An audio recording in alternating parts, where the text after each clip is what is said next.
Hey everyone, let's talk about Outcome Memories version 0.2.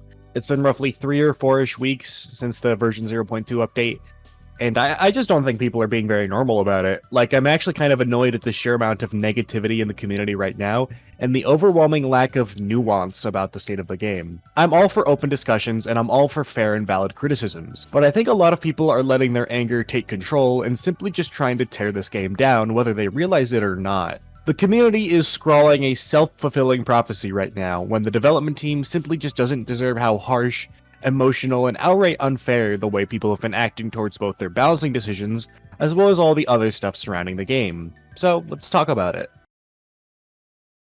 Balance is a tricky subject to talk about. Asymmetric games are an inherently unbalanced genre, as it's two sides with completely different goals, objectives, and resources fighting over their win conditions. Outcome Memories is not like a lot of the other major games I've covered on this channel, Forsaken and Pillar Chase. Both of these games grant a lot of power to the individual. I've survived significantly more matches than I've died during my time with the Pillar Chase 2 pre-code, by an overwhelming margin, just because I picked up on how the game works pretty fast. Learn what the monsters do, manage your stamina, and learn map layouts and you'll survive a lot, especially as you gradually build up your game sense through experience. Forsaken is the same way. Pick a strong character, manage your stamina, and you can waste so much time if not outright win if you're just better at stamina management. While teamwork does exist in a game like Forsaken, individual skill can be consistently rewarded on survivalist or self-sustaining sentinel characters. Outcome Memories is fundamentally not this style of game. There is no stamina, and executioners will eventually catch up to you regardless of character and regardless of map. The closest we have to an equivalent of stamina are abilities and their cooldowns. These are your lifeline in Outcome Memories, so it's important to know how they work and the best ways to use them against every executioner. If you actually align the cooldowns of an executioner and survivor, you can see that across the board, a lot of the cooldowns are close enough to each other on both sides of the game. As an executioner, if you can avoid the stunning abilities of a character or deny value out of their mobility options, they become sitting ducks and easy pickings. However, this is not a 1v1 game, this is at max 7v1. As long as survivors don't make easily exploitable mistakes and can properly cycle their cooldowns to cover for each other, this game is tremendously survivor-sided. There's two distinct lobbies I'd like to talk about. First, I'll just call these comp lobbies for competent lobbies, and if you want, competitive lobbies. I think calling them competitive is a little geeky, but it's just common terminology. The comp lobby is going to be assuming a full lobby of players that know how the game works, how each survivor works, the best things to do against each executioner, the best strategies, and they're not afraid to use them. Oftentimes, there's a high level of both communication and coordination between survivors, resulting in games where the majority of survivors consistently survive. In these lobbies, the game is absolutely survivor-sided. Even before both Tripwire and Colossus received their nerfs in version 0.2, both of them were highly contestable in these lobbies. This is pretty common for an asymmetric game too. When played at their highest level, the survivor side tends to consistently be the stronger of the two sides. I don't think there's really anything wrong with this either, and naturally one side is probably just going to have to be stronger when played at their most extreme levels. There's a few things of note beyond these lobbies though. A lot of people unfairly criticize the testers for this game when truthfully the testers for this game are likely testing at this level of play.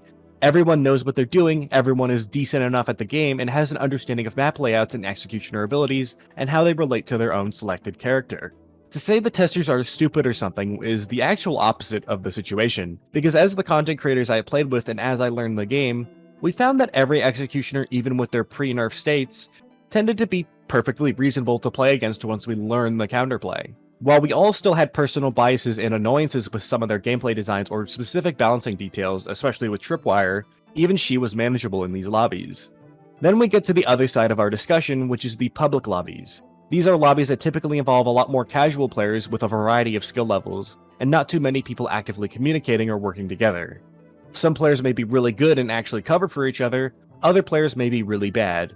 Teamwork is a coin toss, and matches are a lot more volatile because of it. This is where I think most of the player base tends to actually play their matches, and I don't think that's a good thing. This game is at its most balanced and at its most fun with at least 6 or more survivors. When a team of survivors doesn't know how to play at large or isn't very high skill, executioners absolutely feel unstoppable. Even if you're an individually good survivor, there's only so much you can realistically do to stay alive as well as protect your team before you eventually die. The cards are stacked against you if you're being targeted by an executioner that's half decent at the game with no help from your team. Combine this with just the average characteristics of an asymmetric game. You have to learn how each character performs, the finer details of each map and their layout, the specific interactions between characters and their abilities with the executioners, all that stuff. The onboarding process in any asymmetric game, even with good tutorials, is not going to be easy and requires mental fortitude as well as time commitment in order to learn and improve.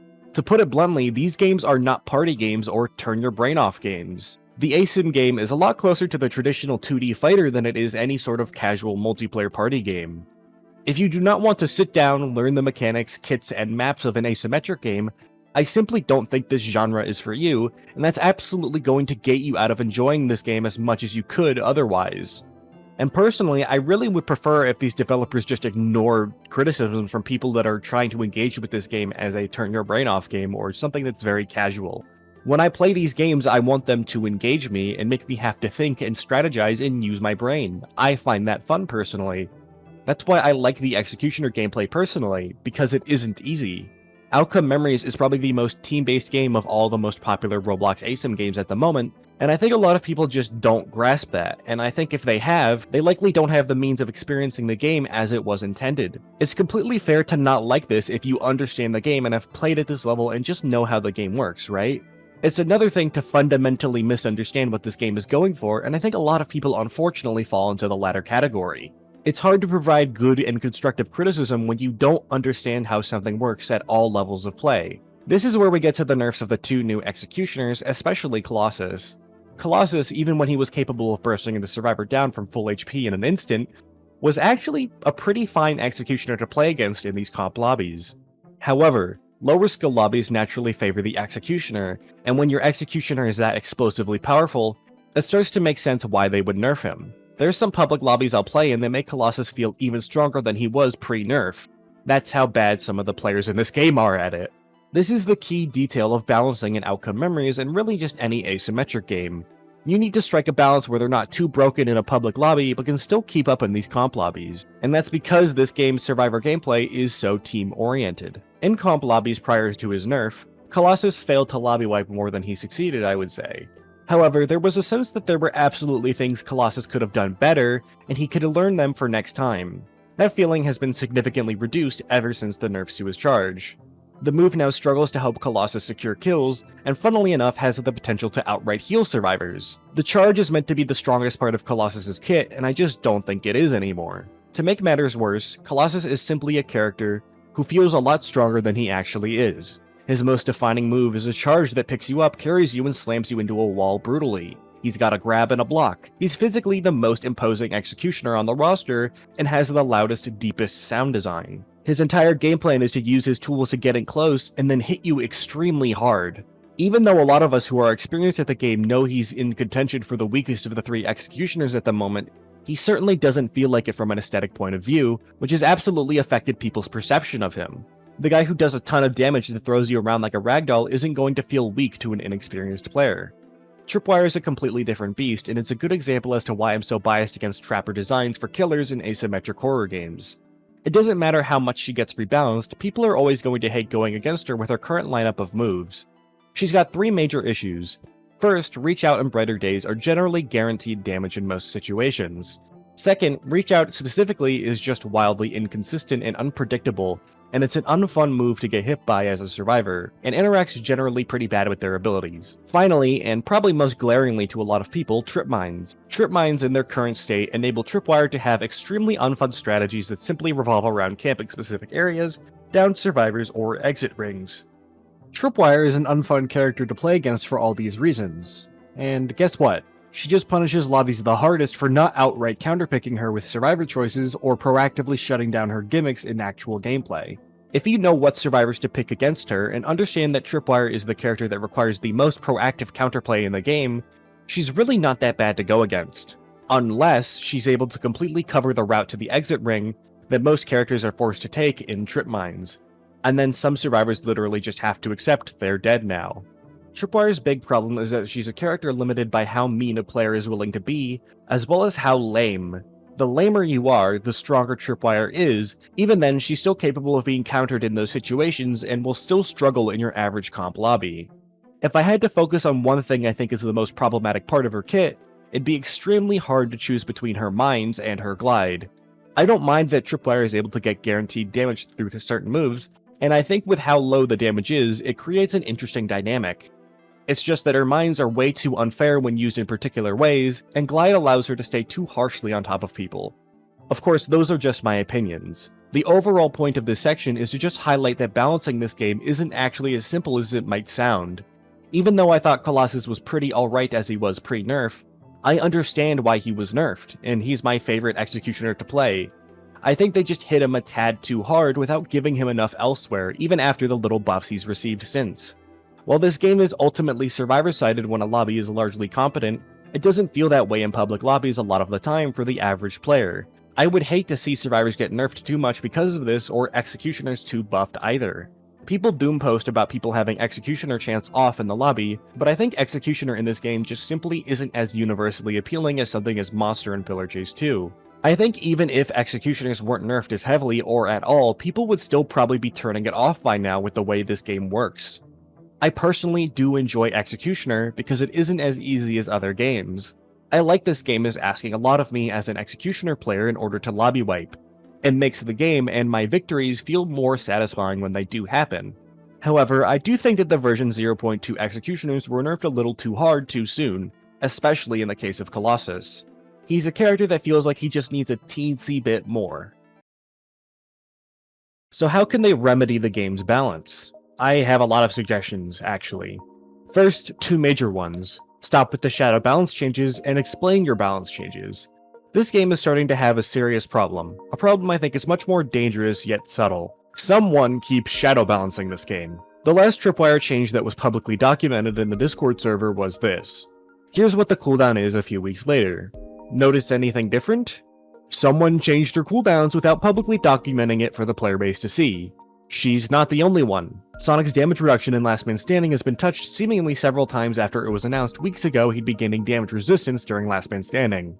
Combine this with the fact that these changes are happening under Sobi's nose, and I think this is a genuine major problem that needs to be sorted out sooner rather than later. This game needs a proper balancing director, and I cannot think of a better candidate than Sobi, who for all intents and purposes probably already is the balance director given how changes are seemingly meant to go through him, and they aren't. And more importantly, they're simply just not being documented. This cannot continue full stop. The longer this is left unaddressed, the more harm will be done to the community, and I think this is bigger than a lot of the other things that people claim is a huge problem with the game. Moving on, this game needs public explanations as to why balance changes are made. While Dead by Daylight is by no means a perfect game, something that has helped their community tremendously has been developer transparency on why they make balance changes the way they do, by giving everything an explanation.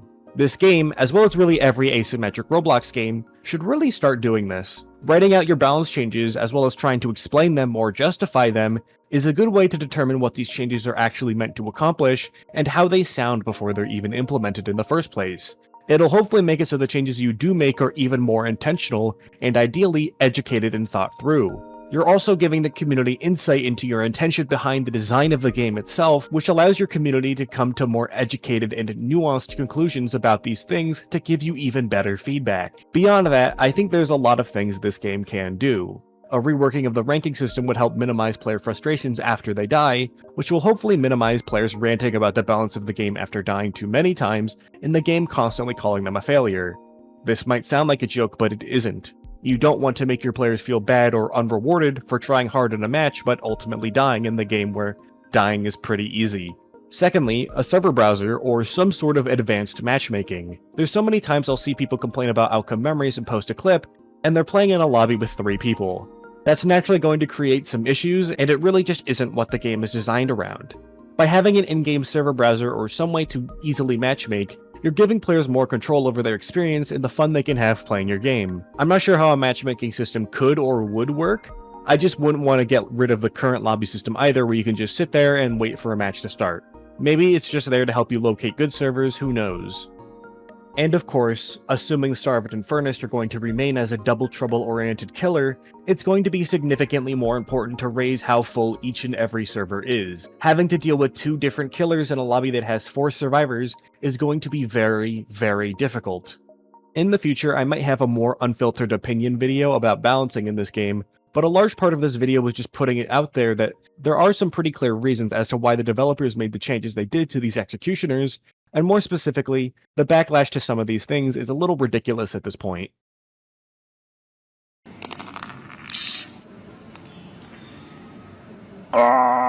I'd like to briefly comment on a few things regarding community feedback as well as developer treatment again. I know there's like a copy pasta or whatever about it, but they're really just young developers figuring out this whole thing and are primarily driven by passion. I think a lot of people are getting really comfortable being as inflammatory as possible, publicly saying that the testers should do something as severe as just straight up die because what? They don't like the balance of a certain executioner on release? Some people just have a weirdly parasocial relationship with this game, or characters involved in the game itself. Some cynical people might say this has always been the case, but then why do we just accept that? I think it's important I point out that this isn't our game. This isn't your game or my game, but their game. Throwing tantrums, insults, or demands around doesn't do anything productive. People are so paranoid saying, oh man, version 0.3 is going to be the death of the game, and like, I don't mean to be mean, but maybe you should go outside or find new hobbies. A lot of you guys need to realize there's more games out there, and that everything that bothers you about one singular specific game doesn't warrant an explosive or emotional reaction every single time. So many people love to insist that they hate this game, or that they hate it and they're just addicted to it, and all I can ask is that if you have any sort of basic self-control. If you don't like something, maybe just move on. Maybe come back once the next major content update hits, instead of being miserable and making it everyone else's problem. Outcome Memories isn't a game that's driven by corporate profit. This isn't something where the CEOs and shareholders can oust the team and bring in a new team when things are being criticized or become too much to bear. This is an indie team that directly engages and sees a lot of what people say, whether you have 3 followers or 3,000 followers. When their passion is spent, they're probably just done with the game. I think it's important that when we engage with this game, we keep that in mind. The removal of 2017X and EXE are absolutely a bummer, but we're not warranted a response on the situation and why they were removed in the first place. We'll probably know at some point, but I think it's good they're not telling us now while people's wounds are still fresh, which would inevitably result in some kind of harassment. People demanded an explanation and made some really disgusting assumptions about the development team when it came to Astronova's departure, only for when the response and truth of the situation to be actually given, everyone says this should have stayed private, and then goes back to condemning the development team for going public with it. Because of the nasty rumors people were assuming were true, what choice did they really have but to say something? The community assumed something horrible happened, and they forced a response. If you want my honest opinion, when I heard the news but before we knew what the situation was actually over, I assumed it was just due to the immense pressure of working on this game under so much scrutiny. So many stubborn people who think their vision for your work is far superior to the work you actually produce, and constantly criticize every little thing about all your creations. Your accomplishments are never praised, but your failures are simultaneously blown out of proportion and actively reveled in by the people who are meant to be your biggest supporters. Not to mention just the usual stuff you'd have to deal with and actual threats and all these other things you'd get for simply just existing in this position. But no, we can't assume that the behavior we allowed to persist in our community could have been a contributing factor. Someone else, probably some lazy lead developer, was doing some pretty bad things behind closed doors. Independent EXE creators are constantly made the butt of a joke, or people continuously act like they know the character better than their creators do, and say whether like, oh, this character does or doesn't fit here, primarily out of a personal dislike of that character. It gets to the point where the people making these characters are starting to lose the passion that drove them in the first place and outright abandon these projects, all because some people just can't be normal. It's completely fair and normal to criticize things, but a lot of people are starting to act like every little change or incident this game has is the end of the world. It isn't. Nobody is forcing you to play this game either. I don't think a lot of people who are super invested in this game realize just how lucky they are to have a development team that's at least openly trying to better themselves after each minor incident. There are other, larger games on the platform that simply aren't trying to do that.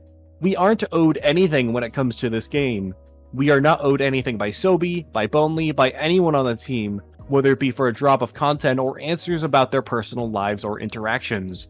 We're not owed release dates, we're not owed sneak peeks, we're owed nothing.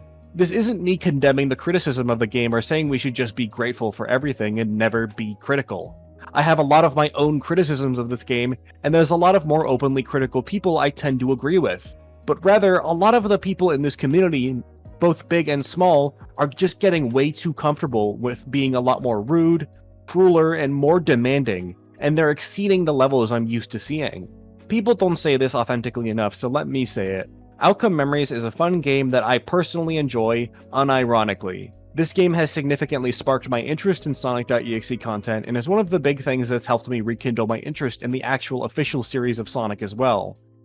I love seeing what the people behind this game produce, and I like seeing the human being behind the work, and I see that with Outcome Memories.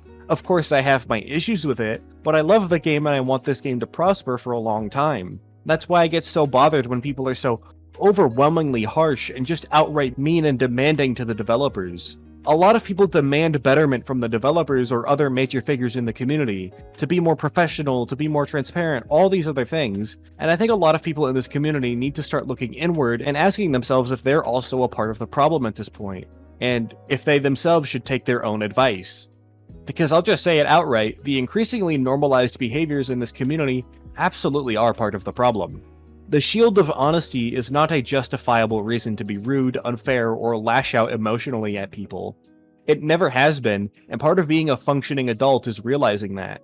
When an update first releases, emotions run high. I get it then. When we're now almost a month from release, I understand it significantly less. To calm things down, again, I've been personally enjoying Outcome Memories more since my first impressions video. More than I thought I would. I think version 0.2 is just a far more fun game than version 0.1 ever was, and I've seen a noticeable uptick in interest in the game from people who weren't super on board ever since version 0.1. I don't want these behaviors and increasing extremisms to be normalized. I love criticism, I love people being open, and it's incredibly easy to forgive emotionally charged criticisms as well, but what I'm seeing now is just beyond that. The level, the magnitude, the intensity of it is becoming higher and higher, and not just normalized, but seemingly being outright encouraged by the community. I understand that negativity sells better than positivity, but that's still not enough of a reason for me to greenlight these levels of toxicity rising. So my closing message to you, whoever's managed to make it this far into the video, is to just keep an open mind. That's all I can ask of anybody. When something happens and they're choosing not to respond to it for the time being, how about we actually just give them some space, get some time for everyone to cool off, and then maybe they'll talk about it. This game has also absolutely breached containment of the Roblox ASIM community by a lot. It's impossible to please everybody at this point. As a community, we should absolutely be discussing this game and criticizing elements of it, but that doesn't mean we should be going as far as to say this update ruined the game, or that the game won't make it past version 0.3, or anything terrible like that. There's so many ways to criticize this game without behaving in a way that feels like it's deliberately trying to tear it down. Instead of trying to create these self-fulfilling prophecies, we should instead be articulating what we think is best for the game and helping it avoid that fate rather than help steer it towards it. I have a few more Outcome Memories videos planned, a Survivor tier list, and 2 other videos at least talking about the game design and balance of it in far more detail than I did in this video. If you're excited, leave a like and subscribe. Hopefully I'll see you around again. Take care.